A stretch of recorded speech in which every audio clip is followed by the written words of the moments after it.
Greetings, YouTube. Beautiful Mind here with another question from College Algebra. We have this question from section 2.8 of our text, and I think there's a question on number 50.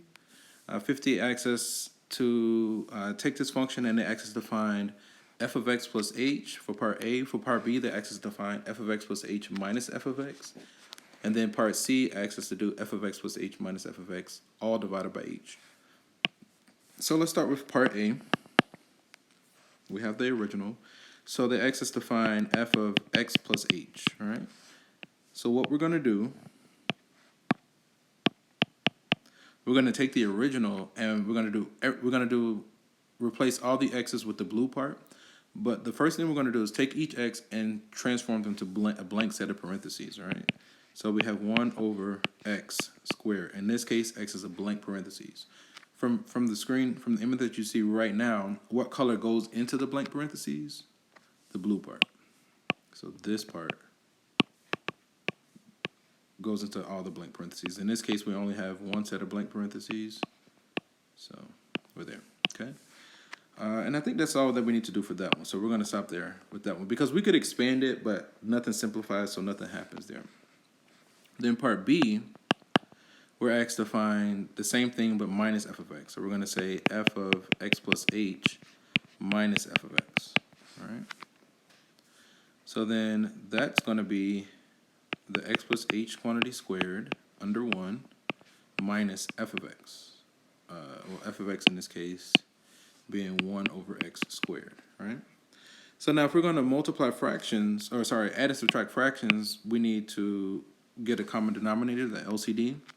So the least common denominator in this case, we just take one of each factor. So we need the x squared times the x plus h. Keep in mind that factors are things that we multiply and terms are things that we add. So we need the set of parentheses on the left and then the single x's on the right and then the highest exponent on each factor. So each factor, the highest exponent just happened to be x squared or to the power of 2. So so you see the LCD there in blue to the right of the screen. So we're going to transform each denominator into that form. So we're going to multiply each one by 1 in a form so that we can add these fractions. Again, in order to add fractions, we need a common denominator. So we need both denominators to look like the color in blue. So the one on the left is just missing the x squared over x squared, right? So we're going to multiply by 1 in this form. Now we have our desired denominator. And then the one on the right we're going to multiply by 1 in the form of x plus h quantity squared, x plus h quantity squared, right? So the blues, notice we're just multiplying by 1. It doesn't change the answer. It just puts it in a form that we can do what we need to do. So now if we account for these changes or adjustments, now the numerator becomes, we have x squared minus this x plus h squared all over our desired denominator. X squared times x plus h squared, okay?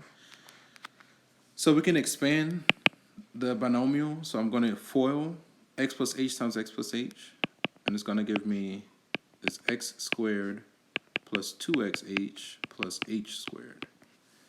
And then the denominator stays as is. And we have a negative here that we need to distribute. Okay. So then if we account for those changes, we'll get x squared minus x squared minus 2xh minus h squared. And then the denominator stays the same.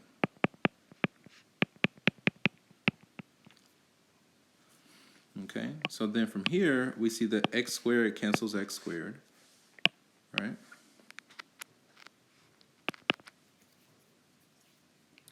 And then we have the following. So the denominators, everything is still the same. And the numerator, we now have this negative 2xh minus h squared, right? So even if that's where we will stop there. We could factor out, they both have a negative h, but nothing cancels in the bottom. So we're going to accept that for part B.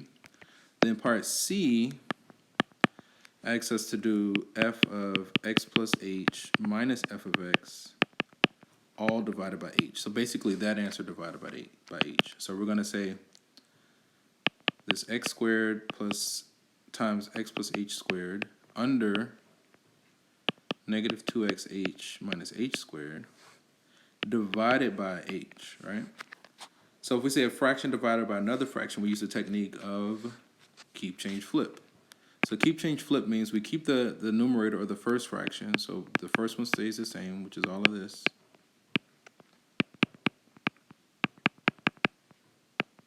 So all of that stays the same.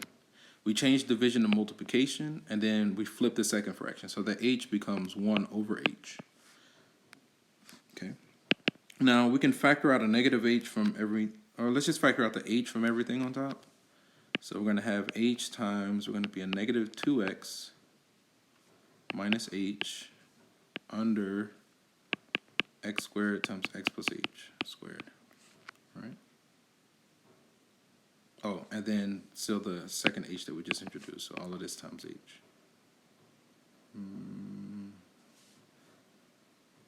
Let's actually write it. Let's change how we write that a little bit. So that, and then times h. What you saw before and what you see now, they're the same thing. So, but now it should be clear that everything is all multiplication and division. We have an h on top and an h on bottom, so then they cancel. All right? And that's the desired result that we wanted. So then we'll finish with negative 2x minus h over, we have this x squared times x plus h quantity squared. So what this is called the difference quotient. This is actually leading into a concept of in calculus where we're finding a derivative. Derivative is the slope of the tangent line at a point on a curve. So we have some curve and we have a point on the curve. A tangent line is going to be a line that touches the curve in just a certain way, not crossing, not cutting the curve, but it's going to like kind of gradually touch it and then keep going. So we find the slope of the tangent line. So with this solution that you see on the screen now, we would take the limit as h tends to 0, and that'll give us an approximation of the slope of the tangent line at a point on a curve. So if we were to kind of let the limit, or let h tend to 0, we would get negative 2x over x to the power of 4, and then the x's would cancel, and we would get negative 2 over x to the power of 3, which is the derivative of the original thing that we had before, the slope of the tangent line at a given point on that curve. So for college algebra, you don't have to worry about that right now, but notice that this is like the foundation discussion for a major part of calculus. And I think this is a really good question. I mean, it could be a little intimidating. I know it's a lot of back and forth, and I talk a little fast. But, you know, that's kind of how this one goes. And they're not, all of them aren't that intense. Okay. So happy studying. Best wishes. And I'm available here if you have any other questions. So we're going to end the session here. And from one beautiful mind to another, enjoy the rest of your evening.